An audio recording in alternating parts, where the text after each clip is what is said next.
Hello, viewers, and welcome to this week's episode of the Live Conversations. This program is brought to you by the Contact Center Association of Zimbabwe in a bid to promote customer experience, service excellence, as well as service delivery. I'm your host, Carol Konje, and as usual, we bring in different customer experience experts into the studio to discuss more of these issues. But today, we're going to be tackle this program differently. We're going to be talking about how the media perceive customer experience. We're talking of reportage of customer experience issues. And to discuss more, I've invited Mr. Nigel Nyamutumbu. He is the programs manager for Media Alliance of Zimbabwe. Nigel, thank you so much for joining us today. It's a pleasure being here. Thank you for inviting me. How is work? Excellent. I think it's really good to be in the media at a time such as this, when the space is growing, and hopefully it will be an opportunity for our viewers, consumers to be spoiled for choice and to really enjoy it. So it's a good season to be in the media. All right, let's just get into our program. Let's talk about the Media Alliance of Zimbabwe for the benefit of our viewers. What is it? What do you do? Well, the Media Alliance of Zimbabwe is a network of media stakeholders that contribute in various ways to the value chain of the media.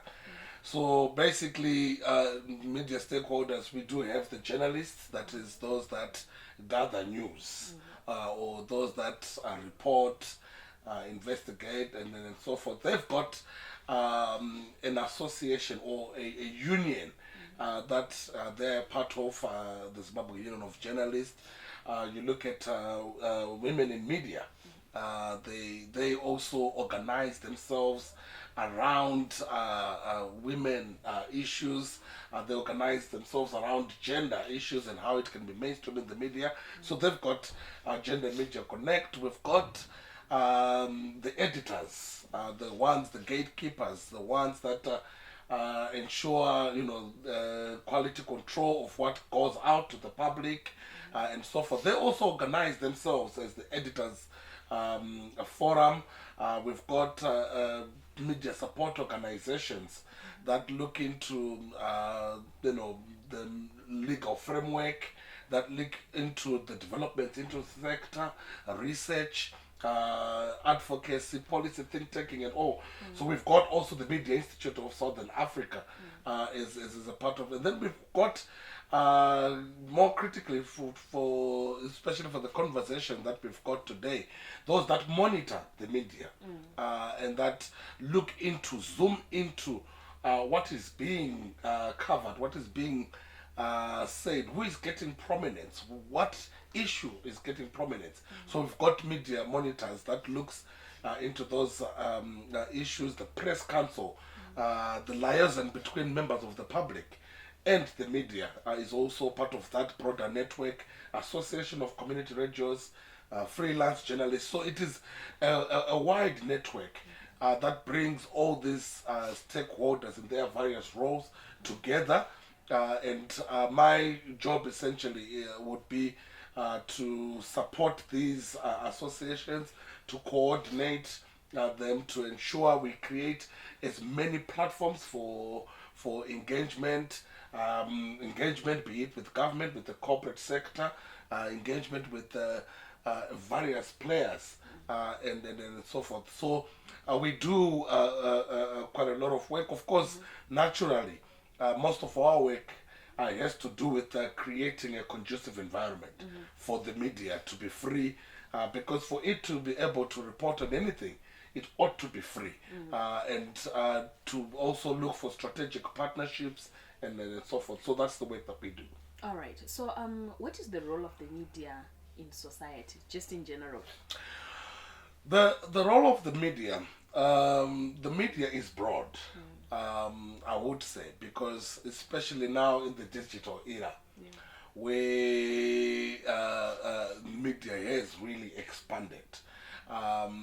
So I would, obviously the proverbial or the normal roles are to inform. The media is there to provide information, is there as a tool for communication, is there as a tool, as a vehicle in which various sources, be it of information and so forth, is provided. That's one critical point, to educate. That is to ensure that the information that is just disseminated there is interpreted. That information can be used by citizens. That information can empower citizens. That information can also be vital in the day-to-day living of citizens living. So that educative role of the media is to say, yes, you've got information, but that information should translate into something that you are able to use, and it's education, not so much in just schooling. Yes, the media does school people and so forth, but also education in the context of being aware or raising awareness of various issues, and then it's also there to entertain. I think whether you look at it from a social media perspective, whether you look at it from a mainstream media, if the packaging of news or if the packaging of information is dull, or if the packaging of news and information does not stimulate interest, or does not make one want to view, or one want to read, or one want to, then that may not necessarily serve its purpose. So entertainment is also quite a critical point, but which then brings me to a very important point, because for the media to be able to play those roles, number one, it itself, it has to be informed. Because for you to inform, you have to be coming from a standpoint of you yourself being informed. Much as you are, if you are going to educate, you have to be educated, and you need to understand the value of packaging your information. If it's in broadcasting, you need to really master the language. You need to be versatile. You need to be engaging. You need to be on top of your game, to so much that you are able to get people listening to you, or you need to be interesting to get people viewing you. You need to present news, facts in a way that engages citizens. So you need to be a total package for you to be able to play those functions of informing, educating, and entertaining. All right, yeah, that was quite very informative. All right, so let's now dig deep into our show now, because our topic today is the role of media in promoting customer experience. Let's talk about the reportage of customer service issues.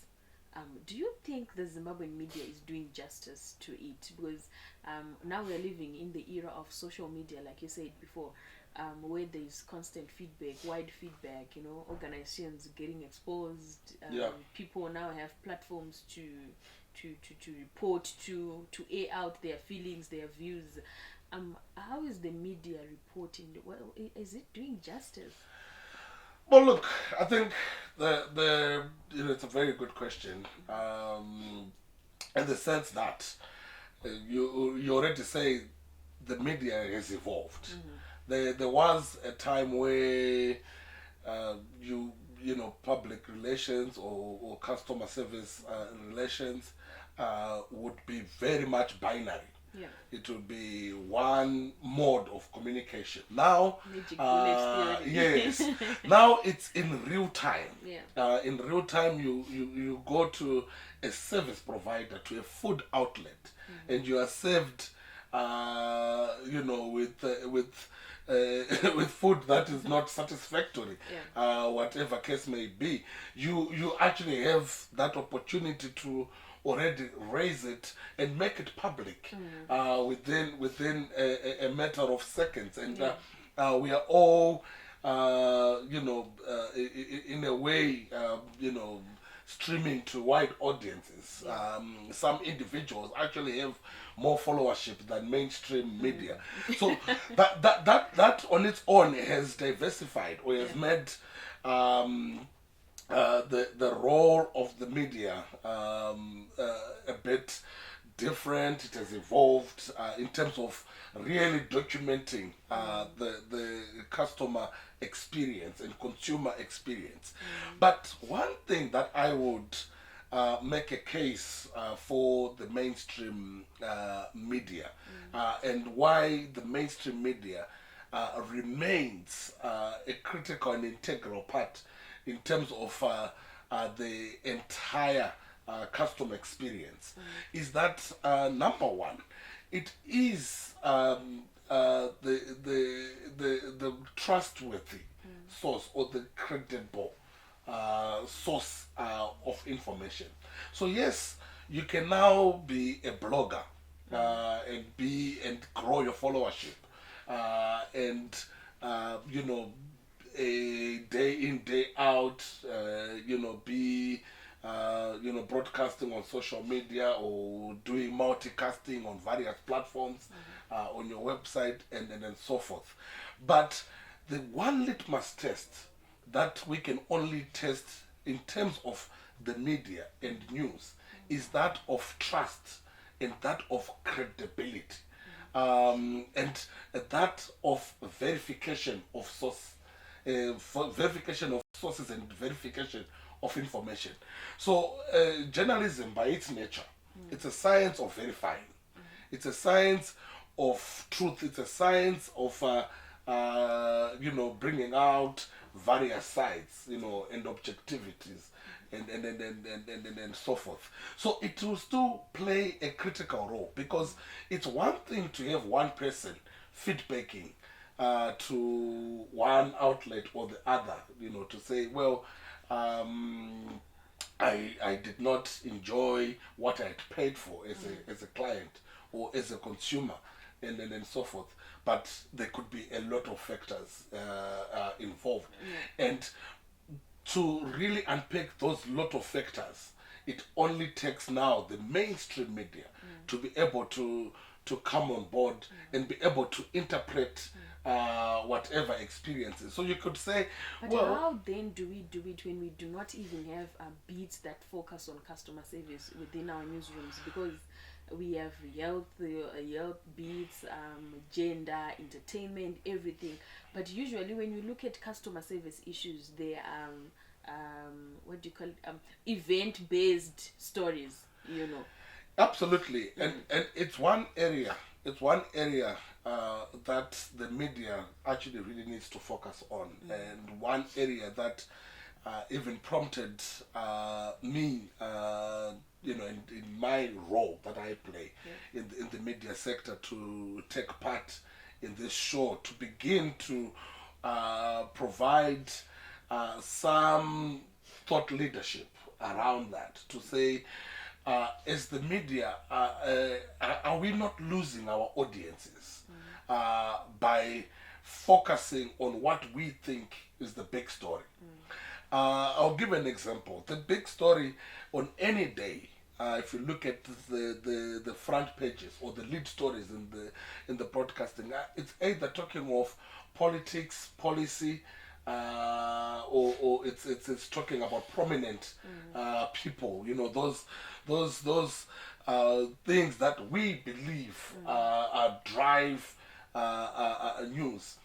Rarely do we find a customer or consumer or audience experience within our reportage.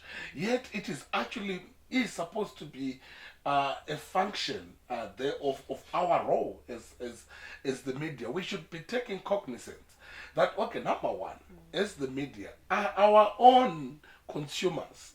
Do they have a proper liaison of enjoying the service that we provide? That is one side of it, because we also provide a service. We also have customers, consumers and our audiences in their various diversities and nature.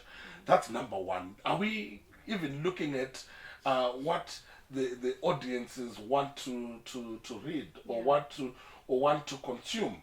Have we invested as a media sector to even understand the experience of one person that is accessing the newspaper on the phone? Yeah. Do we need to even address something as basic as changing font?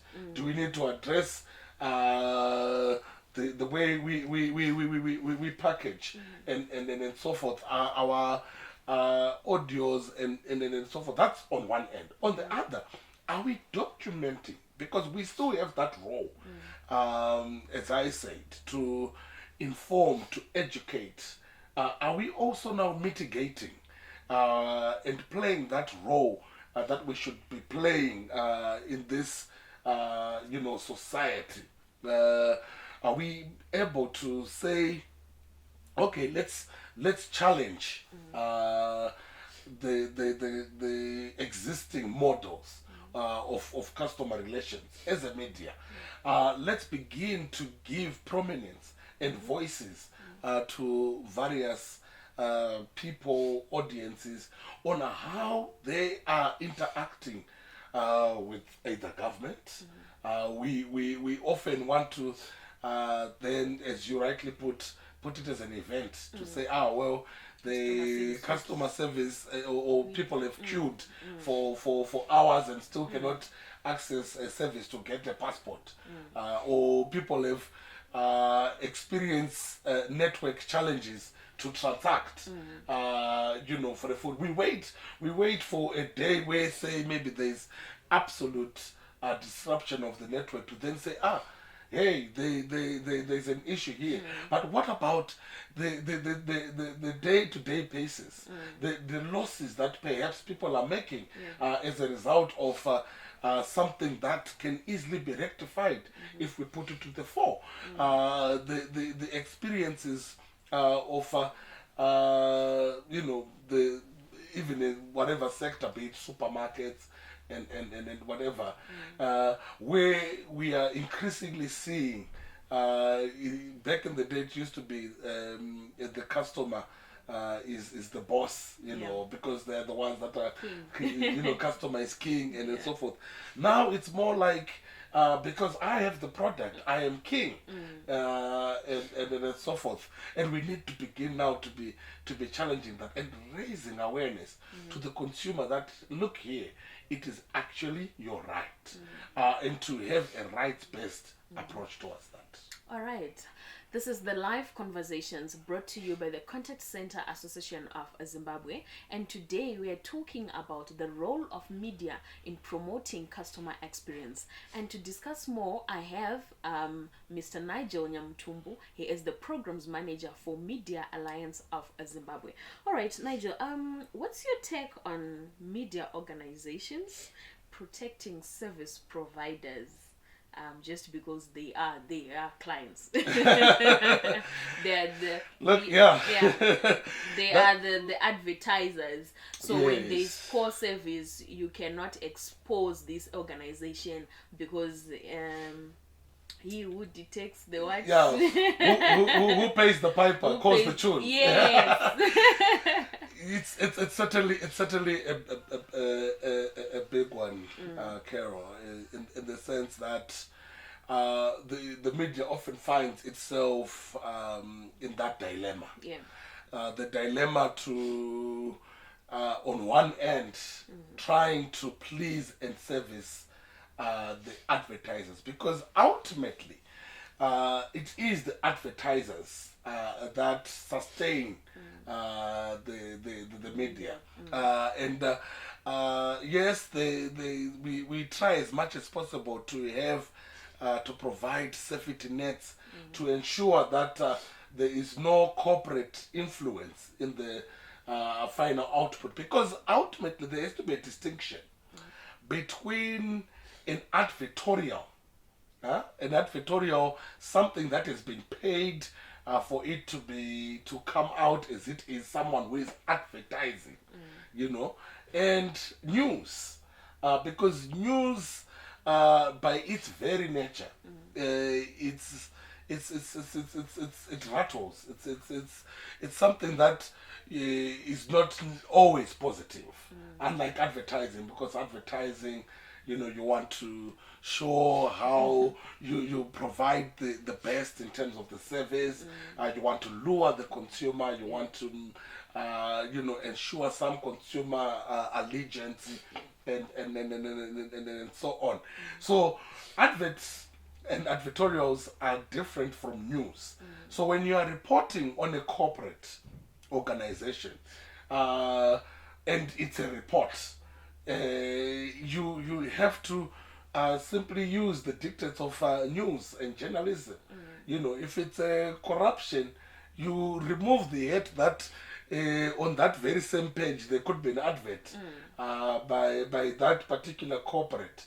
Or if it is bad customer service, that particular corporate, at times these big corporates, when they really get big, can become bullies, and bully their clientele. They no more, take heed of the needs of their consumers and so forth. And it is stuff that, as the media, we should be exposing.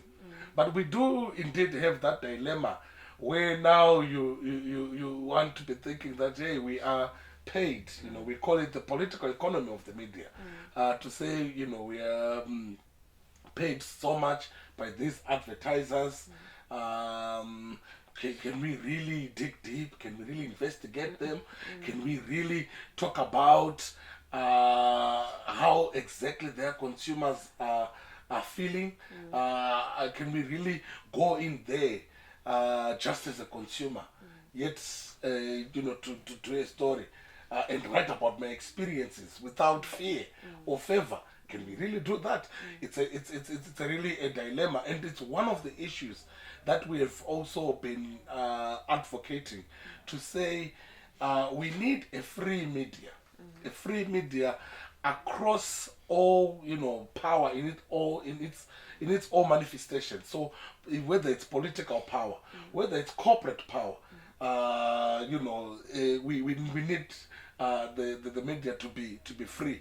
Whether the media has actually been free, the Zimbabwean media, I would say, well, we still have challenges.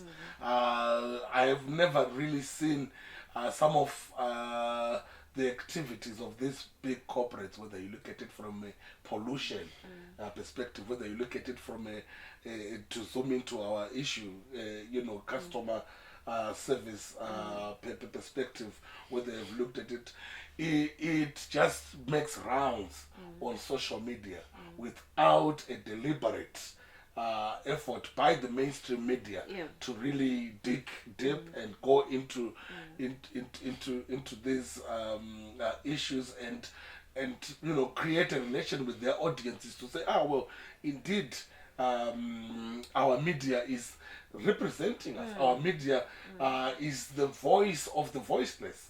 Our media is truth to power. These corporates are powerful, and then so forth, and we are just tiny consumers. It's just me and my small money, and so forth. But I still need quality service, and so forth. And we've been having challenges, and it's been that clarion call for us to have So are we a free saying media. corporates are affecting ethical journalism? Well, to an extent, given that dilemma that I've spoken of, the political economy dilemma, I think the moment that we have a sort of conflation between the advertising or the funding bit of the media and the newsroom, we are already going to have all those ethical issues, because and these are real pressures that have happened in my own experience working in the newsroom before. If the editors, which is why I was saying part of Mars are editors, Forum, part of Mars are Union of Journalists and other these support organizations, including the Press Council and so forth. If editors are not strong to push back these forces, then you are rest assured that the only time you are going to read of these corporates would be when they have donated. And when they have done, the corporate social responsibility, what, and so forth. You will never get to, get into grips of any, real customer or consumer experience, even good for that matter. I mean, to say, consumers are now really happy that the telecoms has moved from 3G to 4G. In interviews with 5 consumers, they are saying the internet is now faster, and so forth. You rarely get that. Yeah. You would get that in advertorials, because there is not that deliberate link to say, the link between audiences, consumers, and the media. It's very blurry. Or to even then try and see how this could be improved. Because it's one thing to celebrate, to use the 3G, 4G example, to say, we've grown, we are on another level. But without compatible machines, or without, you might have a device that would not be compatible with the new technologies. Yet on one hand, here we are celebrating. It's like celebrating the presentation of computers when you don't have electricity. So it's good that yes, now we've got computers. But if we don't have, how are we going to use them? So it's also about when these corporates introduce new products onto the market, or introduce new services for consumers. It is now the role of the media to, go and take it a step further to then say, is this something that would be contextual? Is it contextually relevant? Will it contextually improve that interest or that? So you can now say, glot around internet banking to someone who does not even have a device that's a smartphone, and that will be 50% of your consumers and your clients. And I think as the media, it is now our role to begin to unpack that, because some of the issues the corporates themselves won't know or won't even understand, and it will be now prudent on us to play that informative, educative role.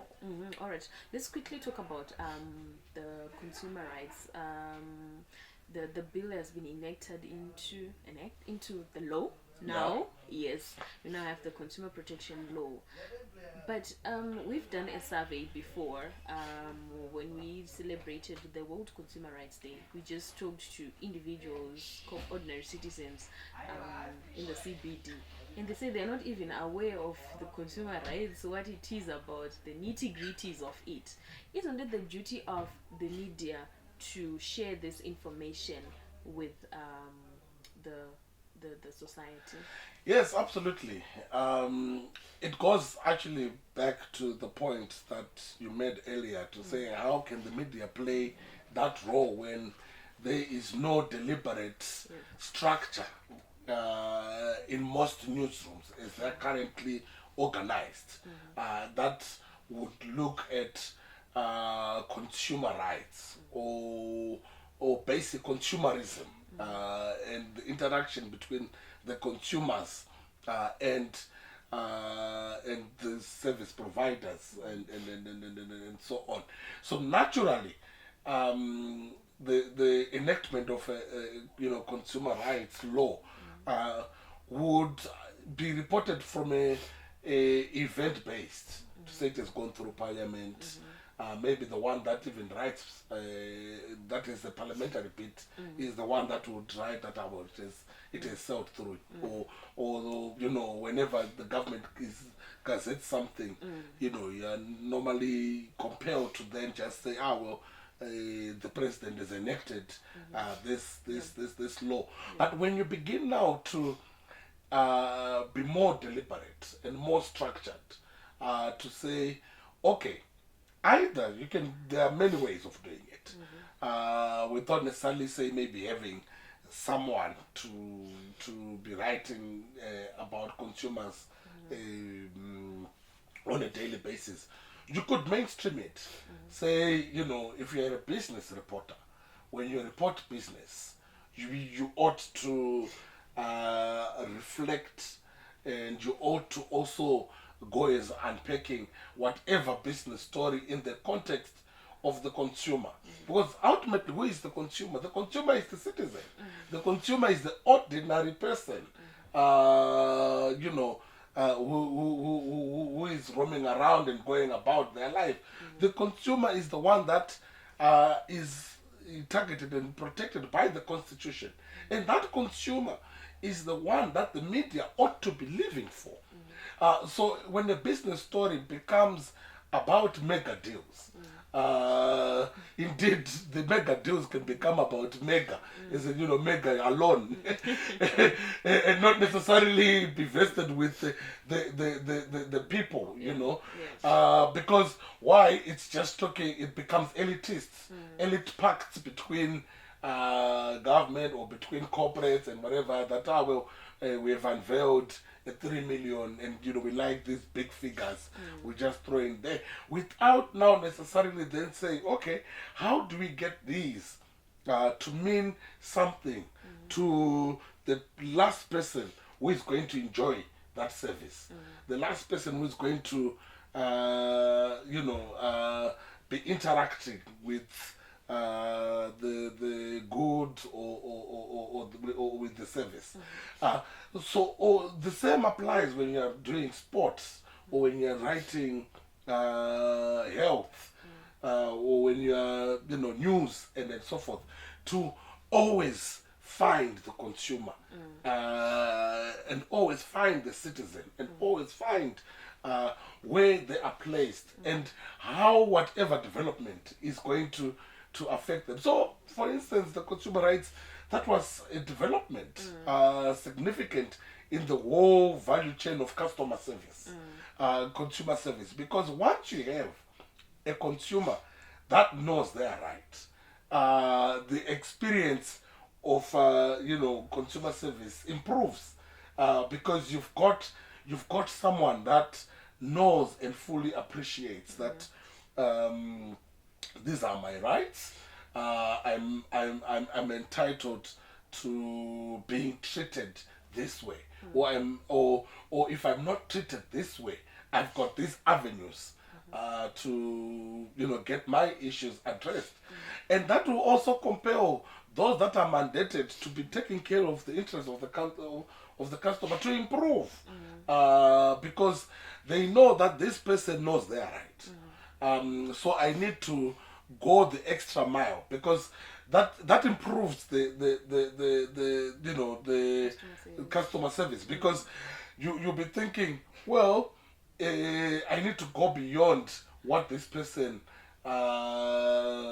deserves in terms of rights, and really spoil and offer incentives to make the entire experience enjoyable, because the rights, it is your right to take me to school, for example. If you're a child, or if you're a wife, you've got your certain rights and so forth.